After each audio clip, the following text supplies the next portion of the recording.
নমস্কার বন্ধুরা, সোনুর রান্নাঘরে সকলকে স্বাগত। দেখুন, আমি আবার একটা নতুন রেসিপি নিয়ে এসেছি। এটা নতুন বলতে তো সবাই জানে এটা কি, লাউ শাক। আবার একটা আগে কুমড়ো শাক ছিল, আজকে লাউ শাকের রেসিপি দেখাবো। এই লাউ শাকগুলোকে ভালো করে কেটে নেব, কেটে ধুয়ে তারপরে আপনাদের মাঝে তুলে ধরবো এই রেসিপি। আমি লাউ শাক দিয়ে দুটো রেসিপি করব। সেটা কি সেটা আমি দেখাচ্ছি। দেখুন, আমি কেটে নিয়ে আপনাদের মাঝে তুলে আনছি। যে সব কাটা হয়ে গেছে ডাঁটা, আর ওইগুলো কেটে নেবো, পাতা আলাদা করব, ডাঁটা আলাদা করব। এবার সব কাটা হয়ে গেছে, ধুয়ে টুয়ে রেখেছি শাকটাকে। এবার রেসিপিটা চালু করছি। দেখুন, কড়াইতে তেল দিয়ে দিলাম, সর্ষের তেল। আমি সব রান্নাই সর্ষের তেলে করি। সর্ষের তেলের স্বাদ দারুণ হয়, ওই জন্য আমি সব রান্নাই সর্ষের তেলে করি। শুকনো লঙ্কা আর পাঁচফোড়ন দিয়ে দিলাম গরম তেলের মধ্যে। এবার দেখালাম ডাঁটা, কুমড়ো, মিষ্টি আলু, এমনি আলু সব দিয়ে, মানে সবজি আরও দেওয়া যায়, কিন্তু আমার ঘরে যা যা ছিল আমি তাই দিয়েছি। দিয়ে এবার ভালো করে নেড়ে চেড়ে কষিয়ে নেবো। 3-4টে কাঁচা লঙ্কা দিয়ে দিলাম, আর একটু হলুদ দিয়ে দিলাম। দিয়ে ভালো করে নেড়ে চেড়ে একটু ভাজা ভাজা করব, একটু কষিয়ে নেবো।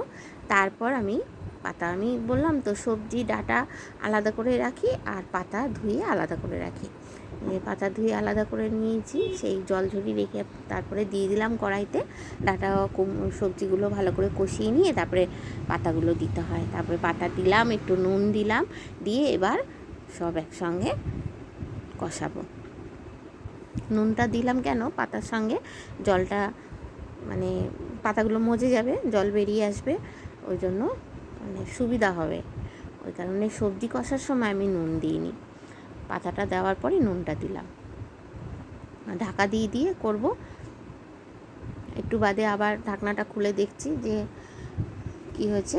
ভালো করে নেড়ে চেড়ে নিয়ে একটু স্লাইট জল দেবো, কষিয়ে নিচ্ছি ভালো করে। একটু জল না দিলে না, ডাঁটা আর কুমড়ো, আলু, মিষ্টি আলু, ওগুলো যে দিয়েছি সবজিগুলো, সেগুলো আমার সিদ্ধ হবে না। ডাঁটা, পাতা, লাউ শাকের জলে অতটা তো সবজি সিদ্ধ হবে না। এর মধ্যে আপনারা কুমড়ো তো আমি দিয়েছি ভুল করে, বেগুন, আরও অনেক কিছু সবজি দিতে পারেন। বেগুন তো আমি দেবো না, কেননা বেগুন আমাদের বাড়িতে খায় না, ঠিক অ্যালার্জি অসুবিধা বলে খেতে চায় না, বেগুন দিইনি। আপনারা দিতে পারেন। বেগুনটা দিলে বেশ ভালো হয়, মাখো মাখো হয় বেশি, মানে ডাঁটা চচ্চড়িতে বেশি ভালো হয়। বেগুনটা দিলে কিন্তু আমাদের চলবে না। নেড়ে চেড়ে নিয়ে আবার ঢাকা দিয়ে দিচ্ছি। আমার লাউ শাকের রেসিপিটা যারা নতুন দেখছেন তাদেরকে জানাই, সকল বন্ধুদের স্বাগত। লাউ শাকের রেসিপিটা দেখুন, পুরনো রেসিপি, কিন্তু স্কিপ করবেন না, পুরোটাই দেখবেন। আর একটু ভালো লাগলে লাইক, শেয়ার, কমেন্ট, সাবস্ক্রাইব করে দেবেন, আর পাশে থাকা বেল আইকনটা প্রেস করে দেবেন বন্ধুরা। বেগুনটা দিলে একটু মাখো মাখো হয়। যাক হয়ে গেছে আমার লাউ শাক। এর মধ্যে আপনারা বড়ি দিতে পারেন, বড়িও আমি দিলাম না। একটু গুড়, মানে মিষ্টি দিয়ে দিলাম, আর ধনেপাতা দিয়ে দিলাম।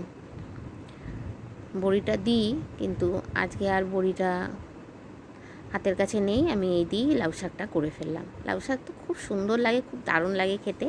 আমি এরকমই নর্মালি লাউ শাকটা করে দিলাম, যা উপকরণ আমার ঘরে আছে। হয়ে গেল একটু কিছু ঢাকা দিয়ে রাখার পর, তারপরে আমি যেহেতু ধনেপাতা দিয়েছি, একটু সেন্টটা হবে, তার জন্য ঢাকা দিয়ে রেখেছি। তারপরে লাউ শাকটা নামিয়ে নিলাম। লাউ শাকটা হয়ে গেল। এবার লাউ শাকটা হওয়ার পর আরেকটা রেসিপি নিয়ে এসেছি। দেখুন, কি কড়াইয়ের মধ্যে ভালো করে গরম হওয়ার পর শুকনো লঙ্কা আর কালো জিরে কড়াইতে একটু নেড়ে চেড়ে ভাজা ভাজা টাইপের হয়ে যাবে। যেই কালো জিরে আর শুকনো লঙ্কার গন্ধটা বেরিয়ে আসবে, দেখুন ধোয়া হচ্ছে, গন্ধটা বেরিয়ে আসবে। এরপর কি দেবো, এই যে লাউ পাতাগুলো দিয়ে দিলাম। এবার লাউ পাতাটা দিয়ে ভালো করে কষিয়ে নেবো। লাউ পাতাটা দিয়ে করছি, আপনারা বুঝতেই পারছেন কি করব। লাউ পাতাটা দিয়ে দেখতে থাকুন, আমি বুঝতে পারলেও আমি এখন বলছি না। লাউ পাতাটা দিয়ে দিলাম, তারপরে একটু নুন দিলাম, দিয়ে ভালো করে নেড়ে চেড়ে ভাজতে থাকবো।